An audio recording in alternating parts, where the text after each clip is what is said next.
What's going on, everybody? Welcome back to the show. My guest today has been a sex educator for almost 10 years and recently shifted gears to become a sex coach. Now, you would think that this is an interesting job in and of itself, but she makes it even more unique. For starters, she's Latina. Secondly, she's queer. Now, those two things combined together with being a sex coach is not something you see very often at all. I can tell you after interviewing this young lady that her energy is absolutely infectious, and I'm sure that anybody who is fortunate enough to work with her truly, truly loves her. I hope you guys enjoy this episode. Please welcome Jocelyn Silva. Jocelyn, welcome to the Jacked Up podcast. It is so good to have you on the show today. Thank you for having me. I'm super excited to be here. Oh, I'm super excited to talk to you. You've got a really interesting story, and I'm really interested in what you do and the way you go about doing things. I know myself that, a healthy sex life is a key factor for both men and women when it comes to leading a healthy lifestyle. And I know that you're kind of an expert in that area, so we're definitely going to get into that. But I guess to start things off, could you just tell us what your journey was like that led you into doing what it is that you do today? Yeah, absolutely. So again, thank you so much for having me. Super excited to be here. My journey honestly started when I was like a teenager, and I grew up in a very traditional Catholic Latin household. My mom is from El Salvador, my dad's from Mexico.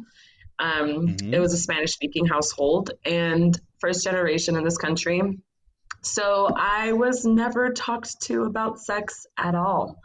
As a teenager, I started to feel weird, which now I know was like, oh, that's puberty. And always just felt really like gross about it. So after kind of, growing up and as you grow up, things in your family start to become more revealed. I discovered that my mom and my brother were both, my mom when she was a child and my brother when he was a child were both sexually abused.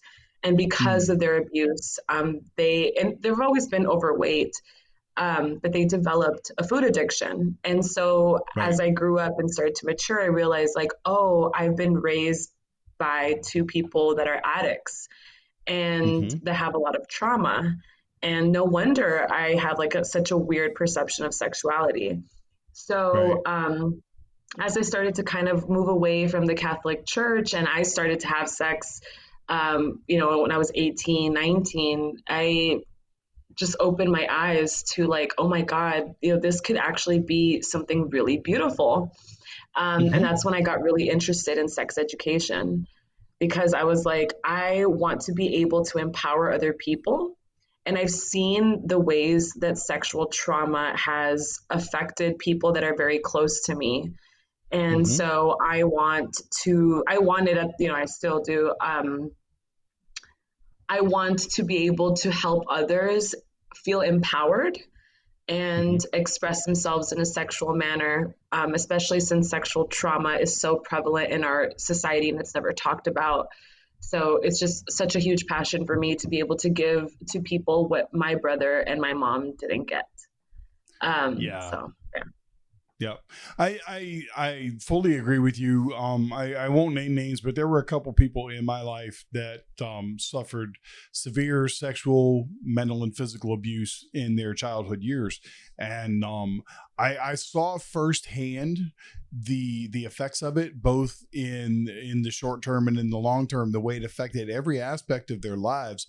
The way they related to people on many levels, not just sexually, but there were some people, that just couldn't develop lasting relationships because they couldn't let anybody get close to them. And it's really, really sad. And being older, like myself, I'm in my 50s. So, I know people that have had this and back in the 70s and 60s and things like that, this stuff was really, really prevalent and you just did not talk about it. Families existed, like if a father was abusing a daughter, or a son for that matter, the mother may have known about it and she just accepted it as part of life and kept to herself. And now we're just starting to realize all the damage that that type of trauma Mhm. does. Absolutely. A lot of damage for sure. Yeah. Yeah. And I think it's great that people like yourself have kind of picked up that mantle and you can actually reach out through your education and your experience and whatnot and be able to help people get past those types of things. So let me ask you specifically, just for our listeners, what is it exactly that you do? That's a great question. I'm still trying to figure that out myself. Um, it's just kind of a weird thing to explain. So, in a nutshell, what I do is I help people have the sex life of their dreams. So Okay. if that means that they want to experiment and try different things and go out of the box and all of that, then I help them get there. If that means Mm-hmm. that they want to heal from sexual trauma in order to get to a place where they can even just have sex, where they can just Mm-hmm. enjoy it, I help them with Right. that. So the easiest answer is I help people gain the sex life that they've always wanted. And a lot of that really comes from dealing with what's in here and what's in Yep. here. My Mm-hmm. philosophy on sexuality is that sex is 20% physical, 80% Mm-hmm. emotional, spiritual, and psychological, meaning Right. that most of how we experience sexuality has nothing to do with our physical parts and more to Mm-hmm. do with how we perceive sex, how we perceive ourselves as a sexual person, and our Right. relationship with our bodies. So Yeah. that's pretty much what I do with my clients. Cool. That's man. I'm like so interested to just I can see that I'm gonna have trouble cutting this off when it's time to cut this off because there's so much stuff that I want to talk to you about. Well, it's like I touched on in the beginning. I realized that that a healthy sex life is incredibly important for Yeah. the physical aspect of life, and most people don't get that. Um, you know even to go as far as to say that if you're in a position where you're trying to lose body fat, a healthy sex life can increase certain hormones and things like that that will actually assist in that process, versus if you're not having that healthy sex life, you don't have that extra assist from those individual hormones. And I really think, and I think that a lot of my listeners are gonna draw a lot of deep and powerful connections from this conversation because of the Mhm. fact that you are such an expert in these areas. So now, have you dealt with any clients who have been struggling with weight and things like that, and by improving their sex life and their relations have actually seen an improvement in that as well? Yeah, actually, one of the things that really surprised me as I started on this journey of doing like one-on-one sex coaching is the Mm-hmm. fact that a really big number of the clients that I work with actually struggle with body image issues. Right. That there's a lot of like, I just really want to have sex with the lights on, but I'm so afraid of my partner seeing my body because I'm so insecure in my weight. I'm so Mm-hmm. insecure in my body.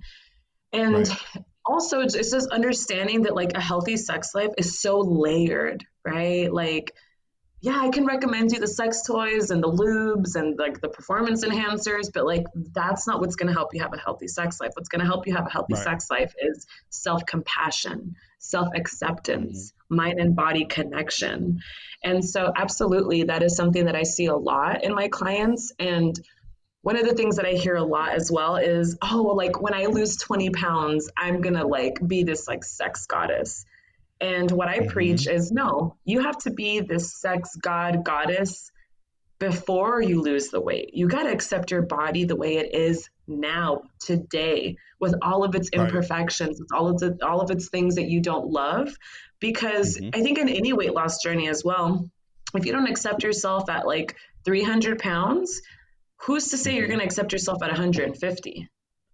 Right. Right? It's about saying I Mm-hmm. love myself so much that I'm going to go on this journey. Not I'm going to love myself when I finish this journey. There's, that Right. Yeah. differentiation. Yeah, so many people get caught up in that. Once I achieve this, then I'll be this, and that's not how it works at all, or at least that's how it shouldn't work. But I totally agree with you. When you're in a situation, well, I'll get a little personal. Last year, I wound up picking up about 50 pounds due to having to be inactive most of the year. I was having a lot of knee issues, had to have knee replacement surgery.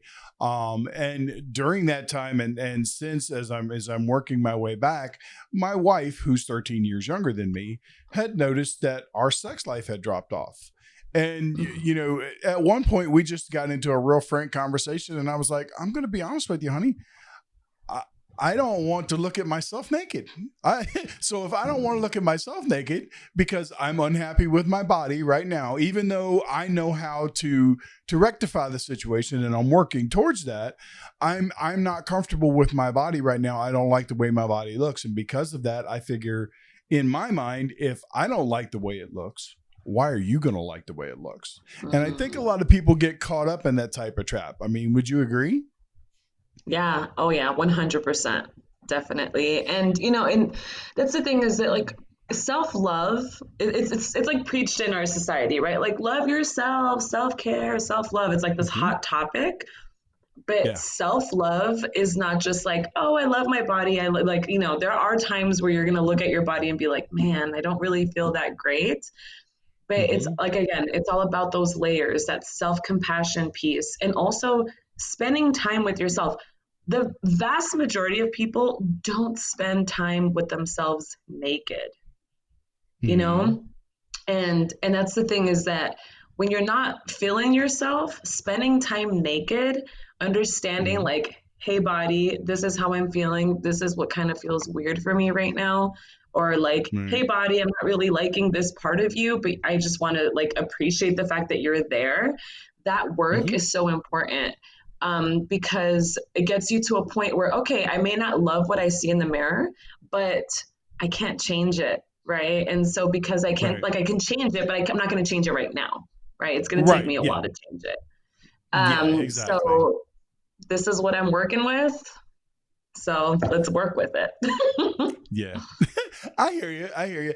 But I do want to add one caveat to that. I mean, as far as the people accepting their body and loving themselves for who they are, there are those people that are, obese, flat out Yeah. obese, and because so many other people have preached this, love yourself, just accept yourself for who you are and stuff like that. They think that they're healthy, and that is a huge misconception. If you have a lot of visceral fat on your body, I don't care who you are, I don't care how much you look in the mirror and you love yourself, you're not healthy. And that weight, that extra body fat, is going to cause you health problems in the long term, if not in the short term. So I think it's important for people to realize that as well. So now let me ask you, we live in a society where I don't know. I mean, sex is a lot more out of the closet, so to speak, than it used to be. But Mhm. we still seem to live in a society where people tend to look at people pleasuring themselves, whether through a partner or even themselves, by themselves, is like a concept that people just don't get. They think it's taboo, or they think it's scary. Why do you think that is? God, that's such an amazing question. Yeah. The amount of times I've heard people say, I'm scared to look at myself, is honestly, it blew me away once I started kind of really digging deep into one-on-one coaching. Mm-hmm. Um, I think there's several things. One, it's shamed in our society, right? We see it as Mm-hmm. incredibly shameful. Masturbation is considered a sin in a lot of religions, and it's never talked about, right? So that's one Right. thing. Another thing is, so we don't have multiple bodies. We have one body that Mm-hmm. experiences all of the experiences that we have. Our body experiences pleasure. Our body also experiences pain. Our body experiences discomfort. Our body experiences excitement and joy. We have one body that experiences all of that. And so, in my Mm-hmm. experience, what I've noticed is that sexual trauma is a lot more prevalent than I like to that I like to say. And I think that when there has been either like a breach in boundaries or when there has Mm-hmm. been some type of traumatic experience that has happened, there is a super disconnection between you and your body. And to Mm-hmm. look at yourself and to touch yourself is an incredibly vulnerable thing to do because you're coming Mm-hmm. face to face with a part of yourself that you've been told to be shameful about, to be Right. ashamed of, right? Mm-hmm. So looking at yourself there means that you have to create a connection with yourself. And that is Mm-hmm. incredibly scary because Right. a lot of people kind of feel like, no, like I'm gonna give my sex to a person and they're gonna make me feel good. And what I tell people is, no, no, no, no, no, no. Mm-hmm. Pleasure is everyone's responsibility. Even if I'm Right. having sex with someone, my pleasure is my Mm-hmm. responsibility. It is my responsibility to understand my body, to know how my Mm-hmm. body works, to touch my body, and to teach my partner how to make me feel good. And that's hard. I totally agree. It is. It's very hard, especially for I think from a woman's standpoint. Talking to her man, for example. You know, men don't take criticism very well when it comes to sex in most cases. If a lot of women have difficulty trying to be able to explain, well, if we do this a little differently, or if we shift this position just a little bit, then these things are much more pleasurable to me than the way things are currently being done. There are a lot of men, and especially men who are extremely self-conscious to begin with. If a woman tries to have that conversation with them, it doesn't go well at all. And I think that men and women alike need to be a lot more open-minded when it comes to listening to their partner and trying to do the best that you can to fulfill their needs sexually. So this is okay, so I just want to say I don't do gender. Gender is Mm-hmm. not something that I don't care if you're a man, if you're a woman, if you're non-binary. I don't care. We're all humans. We're all Mm-hmm. capable of accepting feedback. We're all capable of being vulnerable. We're all capable of Mm-hmm. having open and honest conversations. And Mm-hmm. so, because it also happens the other way around. There's Oh also yeah. men that are incredibly afraid to tell their partners, right? Especially in Mm-hmm. gay couples, right? Like when men have to tell another man, like, there's a lot of stuff that goes with it. Um, Right. and this is what I say: sex is the hardest thing to tackle because that's where everything comes out. That's when you Mm-hmm. have to learn how to express your needs. And that is freaking hard to do. To say, this is Yeah. what I want, this is what's important to me, this is what I need, is a very Mm-hmm. scary thing to do for a lot of people. And it's also the place where you completely let someone see you naked, where you Mm-hmm. let loose and let your body kind of take over. And that's scary, especially when people like want to be in control all the time.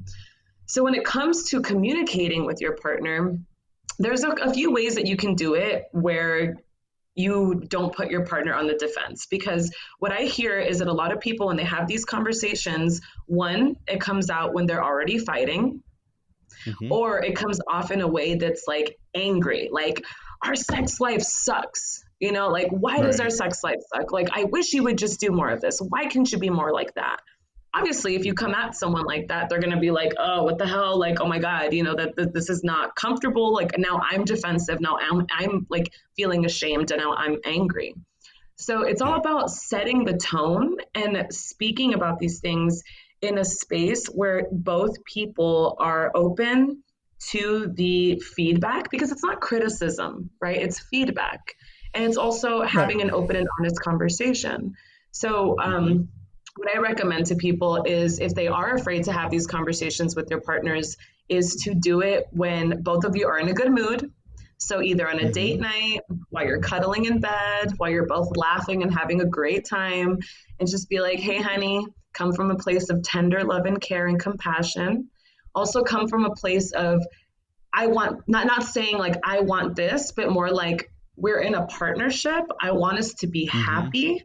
And I would really Right. love for us to talk about a few things. I love you with all my Mm-hmm. heart. I want us both to benefit from our sex lives.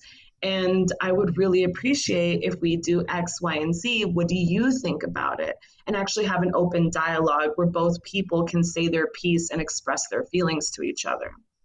And that Yeah. way, so when guard is down, they're able to Mm-hmm. receive the information. It's coming from a place of we are a team and we're going to work together to have kick ass orgasms versus like Mm-hmm. you suck in bed and I want more out of you.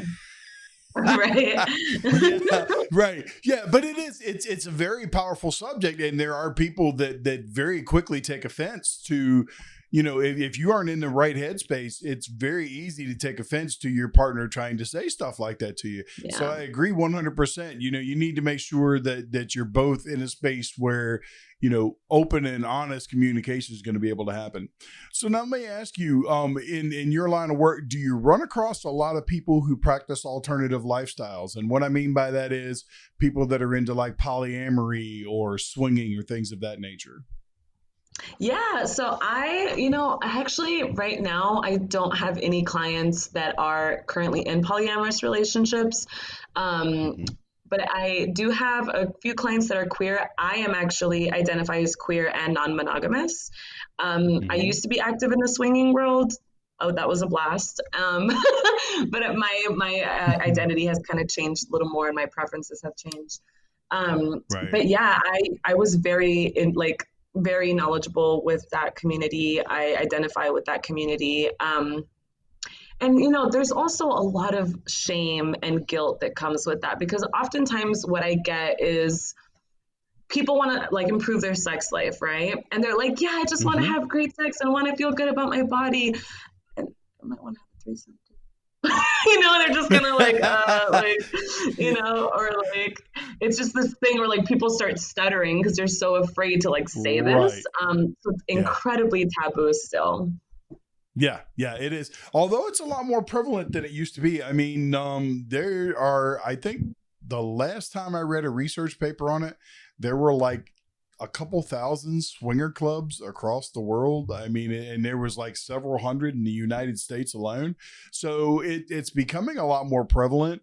I think if it's to me personally, I think if it's used in the right way, meaning that it you use it to try to enhance your sex life versus trying to fix a problem, Yes. then I think it could probably be a wonderful thing. But I think a lot of people fall victim to trying to fix problems with it, and it actually Yes. causes more harm than good. And I'm sure that's when situations like that happen, is when they would want to come see somebody like you. 100%. And I also just, want to make a distinction for individuals that might be listening and are interested in like getting into this lifestyle is that there's a difference between polyamory and swinging. Mm-hmm. Usually Okay. people that are swingers are individuals that are in a monogamous relationship that enjoy having sexual experiences with other people. So oftentimes they have like friends that are in the lifestyle that they'll have like parties with and like enjoy like sexual spaces with. But a Mm-hmm. polyamorous relationship or non-monogamous takes a lot of different forms and usually has a romantic and emotional element to it. And oftentimes the swinging world doesn't. It's very clear we're a partnership Mm-hmm. and we're just having sex with you and like enjoying the space Right. with you. Whereas polyamory is we actually have multiple relationships that are both they're equally emotional and romantic and an actual partnership.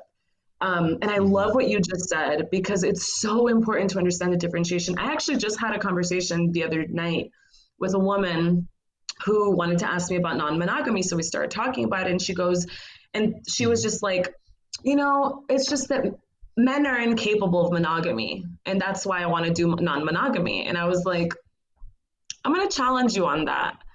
Like, do you Mm-hmm. really think that's true? Because, and then she kind of thought about it. I'm like, do you really think that out of this, 3.5 billion men in this world, there's not one single man who is strictly monogamous, who like believes in monogamy and has the capability to be monogamous? And she was like, okay, no. So I asked her, I said, so do you want to be non-monogamous because you are going to enjoy it, or do you want to be non-monogamous because you think you're not going to be able to have a partner if you don't? And she goes, yeah, Mm-hmm. I know I'm not going to enjoy it. And I said, okay, then don't do it. Because Right. at the end of the day, like you said, it's to enhance your relationship. All parties Hmm. got to be equally enjoying what's going on and equally Yep. excited about it, and not Hmm. feeling like, okay, I'm going to do this to save my marriage or to save my relationship. Then you're doing it for all the wrong reasons. And it's Right. actually going to Yeah. lead to And more heartache. that's what I was going to say. And typically, it's not going to have a good outcome. So now let me ask you, from a standpoint of having a healthy sex life, how important would you say exercise and nutrition are in those respects? That's a great question. So for people that have penises, it's incredibly important, because blood circulation. Literally, if your blood is not circulating properly, you won't be able to have the erection that you desire. So Hmm. I always tell individuals that are having issues with erections is exercise, or Hmm. massages also are a really great way to get that blood circulating throughout the body. Obviously, exercise is always better. You don't even need to do a lot. A 30-minute walk every day will already get the blood pumping, and Hmm. blood circulation is incredibly important. Now, in vulva and people that are vulva owners, I always say that blood circulation is important as well, but for different Hmm. reasons. So, for the penis, it's more because you actually need the erection to perform and to feel good. Right. And Hmm. for people that have vulvas, I say the blood circulation is for arousal and libido, Hmm. because if you don't have the blood circulating throughout your body, then your libido can decrease significantly. And the three top reasons why I see a low libido is childbirth, medication, and birth control. So if Hmm. either of these are, one of the reasons why you may realize like, oh my God, my libido has gone down, start exercising. Even if it's a 30-minute walk a day, that'll definitely help the libido increase. Yeah, yeah, I totally agree. It's like, and not to mention the way that hormones play a factor in our body. Yeah. If when everything is connected, I tell people all the time, if you want to improve the quality of your life, and when I say the quality of your life, I mean everything. I mean your ability to perform sexually, your ability to just get outside and play with your kids if that's what you want to do, or whatever that it is. Um, if you're eating a lot of processed foods, it's not very good for that whole concept, because I look at it like this: if you look at a label and you can't read all the ingredients, something's wrong. And if you can't pronounce the ingredients, you probably shouldn't be putting it in your body. People don't understand that, like, um for example, I've dealt with a lot of people that were in the bodybuilding world, and it's like they want to eat things that are highly concentrated with soy and stuff like that because they hear good things about eating soy. But what they don't realize is, in men that are bodybuilding, soy has a tendency to increase their estrogen production, which is counterproductive to the testosterone production they need to build the lean muscle mass that they're trying to get. And that's just one example of the way that nutrition is directly related to how our bodies respond. So I can only imagine, and I probably should have done some research before we did this episode, of maybe like some foods that acted like as aphrodisiacs, other than the normal ones that we know about, like oysters and things like that. But I do know that proper nutrition plays a huge role on your hormone production, and for men and women alike, if your hormones are out of whack, it can play havoc with your sex life for sure. Yeah. And if we're talking about wellness, right? Because wellness is Hmm. physical, absolutely, and it's also psychological, emotional, spiritual Hmm. wellness. And so, Right. if there are individuals out there that are like, man, but like I eat the good food and like I exercise daily and like I still have issues with performance, there's a Hmm. lot of taboo around talking about not having, like we said, not having a good sex life, or not having the Hmm. libido, or not having the ability to perform. But I just want to Yeah. say, if you're doing all the things that are quote unquote right, then there might be something that you're not addressing that goes deeper, um, like I said, in your mind, in your emotional state, that needs to be addressed, right? Because if your body's like, I'm doing everything I'm supposed to be doing and I'm still not having great sex, then that means that it's time to seek help from a professional that can walk you through what exactly is going on and why you're not able to have the sex life of your dreams. Yeah. And that brings up something that I wanted to touch on with you next is how closely related are the sexual expression and spirituality? I love that. So for me, there's a huge spiritual component to it. Now, in our society, the word spiritual has different meanings for different people. It's not like a black and white term, it's very subjective. And I just want to say that when I say it, I don't mean like that it's related to a religion because, it's just not related to a religion. So the spirituality that I practice with my clients is mindfulness, breathing, meditation, getting in tune with your body. And the biggest one that I use is gratitude.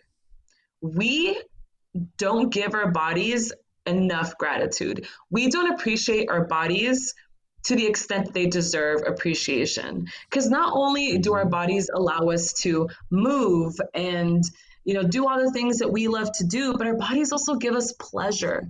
And so that spiritual component really comes in that gratitude piece, right? And I say that that's a spiritual component because when you give gratitude, when you give appreciation to something in this world, whatever it may be, whether it be your body, your home, your family, that magnifies and multiplies in your life, right? Yeah. And when you're able to focus on the things that you have versus the things that you don't have, that's when you're able to attract more of that into your life. Yep. And that's something huge that I actually just discovered.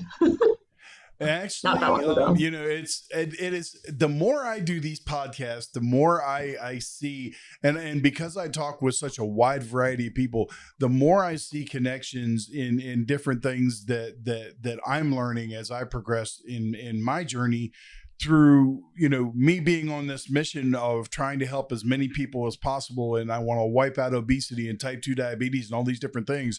I listen to a lot of different resources on a lot of different things. One of my favorite mentors is Tony Robbins, and he is a huge proponent of practicing gratitude to the point that that's like the first 10 minutes that he's awake, he spends in total gratitude. He finds 3 things to be, to find gratitude in, and he focuses on those for 3 minutes.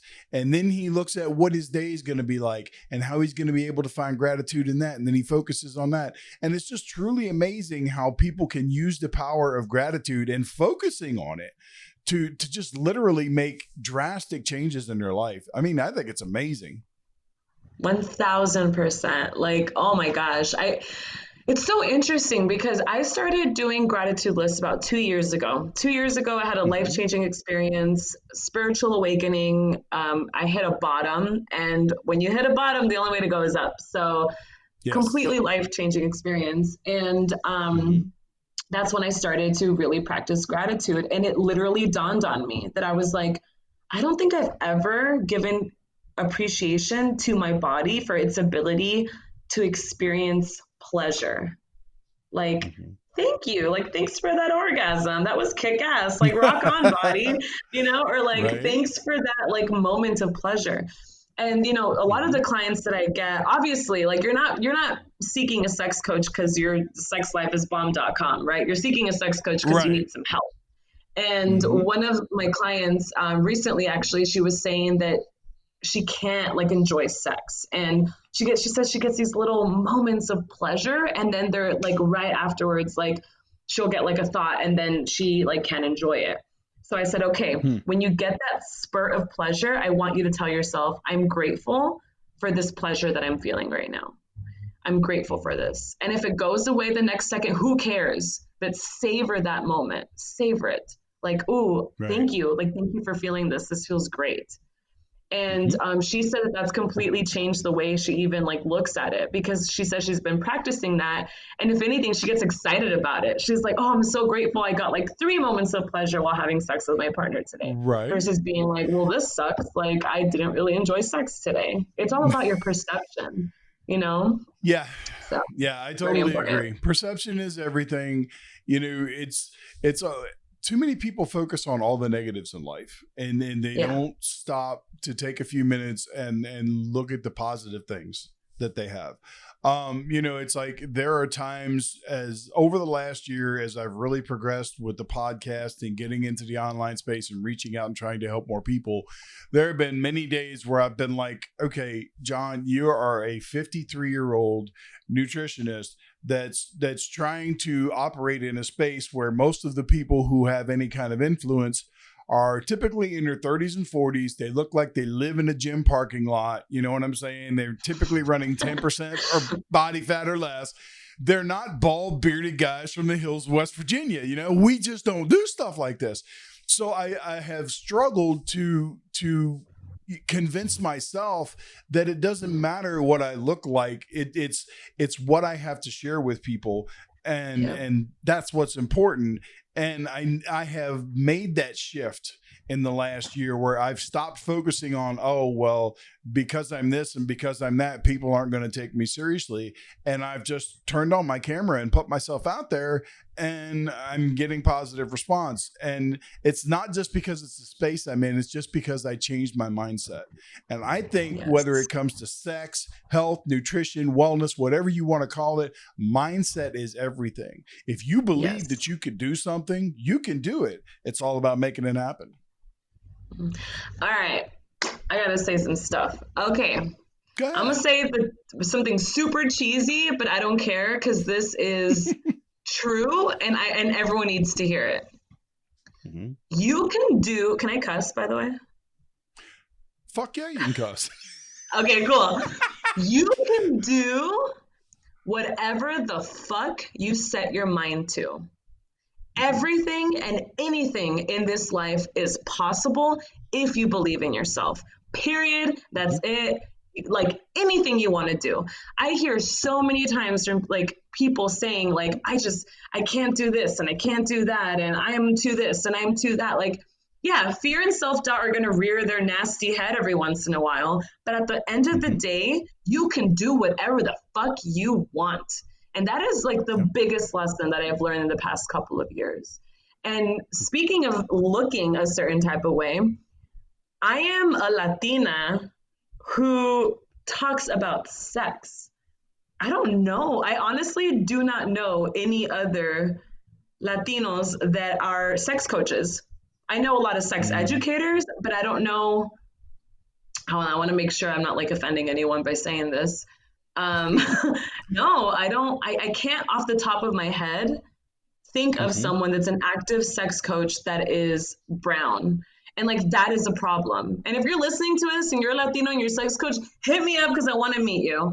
Because it is so important to Mhm. have different perspectives, especially in the sex Right. world, Mhm. especially there, because our cultures are so deep in shame and Yes. guilt and Mhm. fear, like don't do that, that's so scary, oh my god, it's dangerous, this is going to happen, like blah blah blah, and we get so caught up in it that we starve Mhm. ourselves from really giving the gifts that the universe has bestowed upon us with the rest of the world. You're literally doing the world a disservice when you don't listen to your intuition, when you don't shoot for Mhm. your dreams, and when you don't do the things that your heart is telling you to do.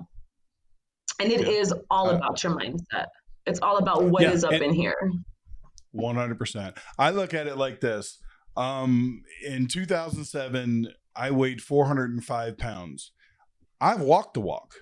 That's what makes me relevant. That's what makes me believable. Not just because I have certifications hanging on the wall and I've done the schooling and all that type of stuff. It's the fact that I walked from death's door to being healthy, working towards competing in my first bodybuilding competition before I'm 60. That's my goal. And because I've been able to do that myself, I know that I can do that for others as well. So that's one of the things that drives me every day. It's like, nope, it doesn't matter how dear. Am I going to have people that say, that guy's just, he's just some hillbilly from West Virginia. He don't know what he's talking about. Sure, there's going to be plenty of people out there like that. But the people that actually listen to what it is that I have to say, and they hear my story and they know where I'm coming from, they're going to realize that I have their best interest at heart. I'm not trying to get rich off being a nutritionist. That's not what I'm trying to do. I want to help as many people as possible not go through what I went through, not find themselves laying in a hospital bed in a diabetic coma on death's door. I want to stop that from happening to as many people as possible. So I believe that while I may not look the part, I believe that I can make it happen. And that's what I'm going to do. Mm-hmm.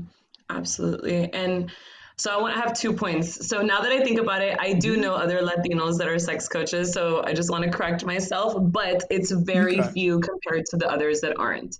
And so there needs to be more representation. Now, to what you just said, our society really values pieces of paper that say that you took a few classes and now you know some shit. Yep. Right? And that's cool. I got my pieces of paper, right? I have my bachelor's degree, I have my master's degree, like all good. Like, you know, higher education is great. I'm very proud of myself. Okay. Right. But at the end of the day, nothing compares to actual life experience, right? Absolutely. Like nothing compares to that. If you were able to learn something, great. Like if you read a book and now you know how to build a house, awesome. But if you've actually built a house, I'm going to want to like talk to the person who actually built that house versus the one who like read about it. You know what I'm saying? Yep. And so yes, this is, and I agree with you. Same thing with me. When I went on my sexual empowerment journey, it was fucking hard. I had to unlearn so many things. I had to question everything that I believed in to get to a point where I was comfortable accepting who I was as a sexual person. And going on that journey was not easy. And because I know what it feels like to hate my body, to hate my sexuality, to hate having sex because I'm so deeply like ashamed of myself, I want to be able to help other people be able to go into a sexual experience with their head held high, feeling good about themselves, feeling empowered, feeling hot and sexy and ready to show their partner what they got, so that they can walk out of that experience feeling fulfilled and happy instead of empty and ashamed, right? So yeah, 100% your life experience is always going to be the best thing that you can teach other people. Absolutely. You know, it's like 20 some years ago, I was a mechanic and I was a manager in a couple different automotive repair shops. And when I used to hire people, if I had somebody come to me that say, oh yeah, I just graduated from such and such an institute and I've got this certification to do this type of repair work. And I had another guy sitting there that had a tackle box full of tools and had been working out in his backyard for 5 years, fixing his own cars. He was the guy that I hired because he was doing the work. He wasn't sitting in a class learning it from a book. He was doing the work. And that's what it's all about. You know, I mean, I don't care if you're trying to fix your sex life, if you're trying to improve your health, fitness, whatever it is, it all comes down to you got to do the work. Are there times that you need to reach out to experts for help? Absolutely. If you're having issues with sex that you can't fix on your own, someone like you is the perfect person to reach out to.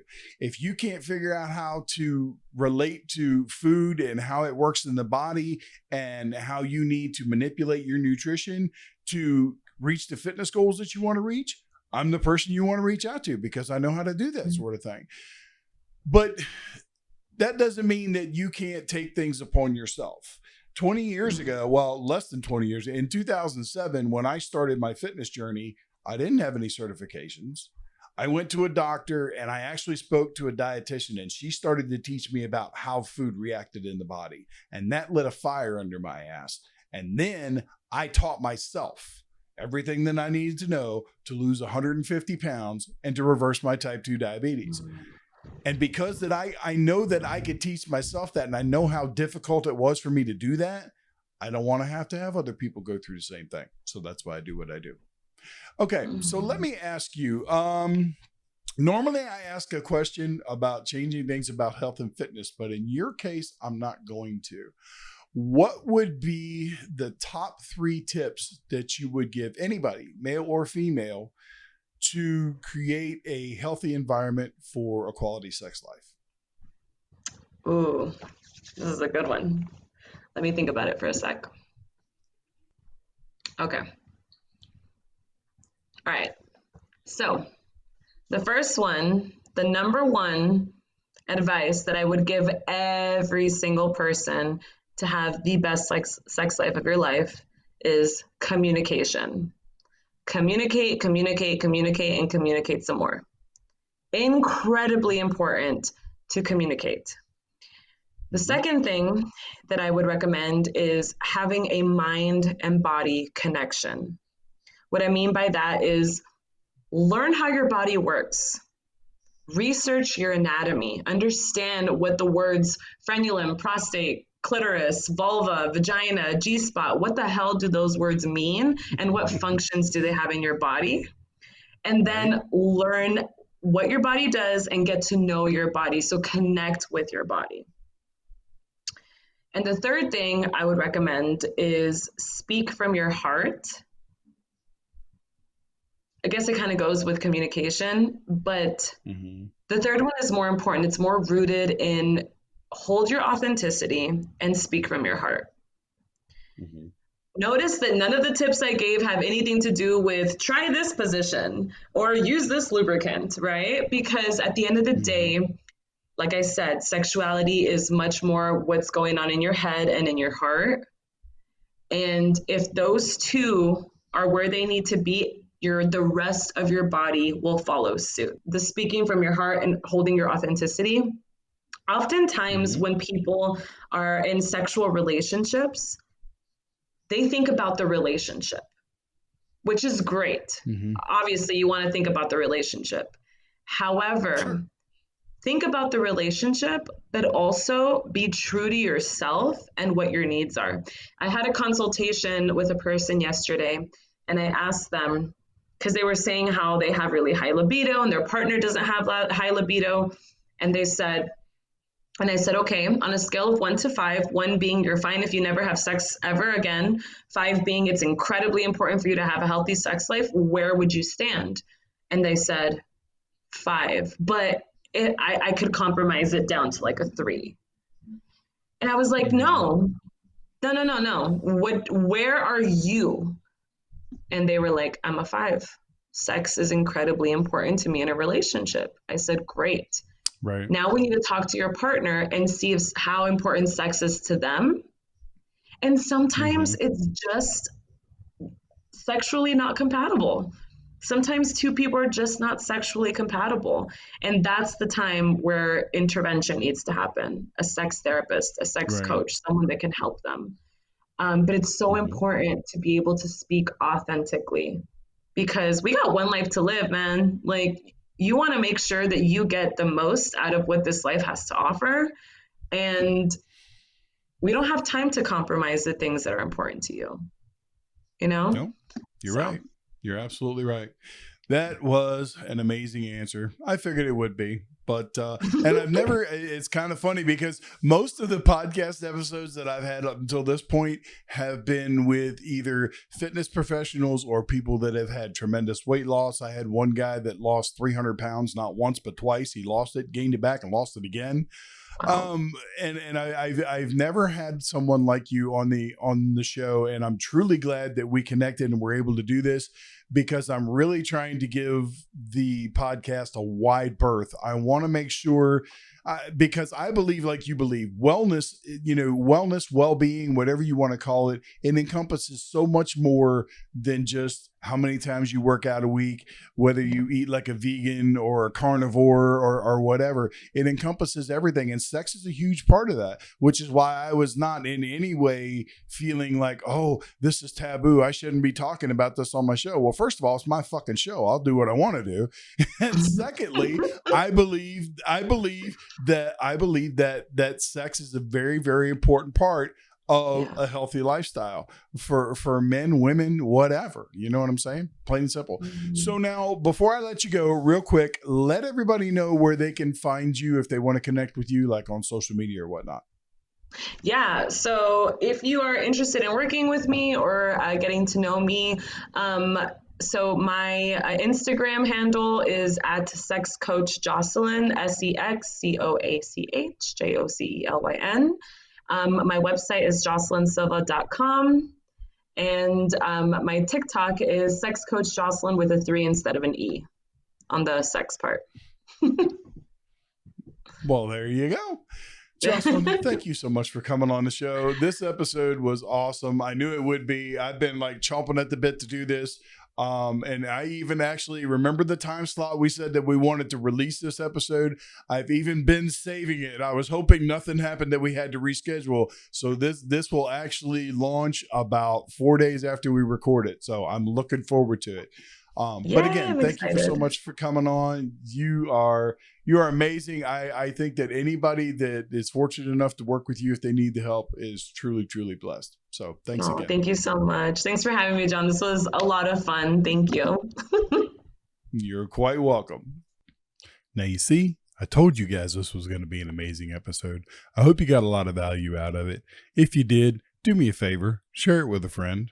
Also, while you're here, do me a favor and subscribe to the channel. Make sure you click the bell and select the all feature so that way you get notified anytime the episodes of the JAK'ed podcast drop. Until I see you guys again, you know my motto. Playtime's over. It's time to go to work.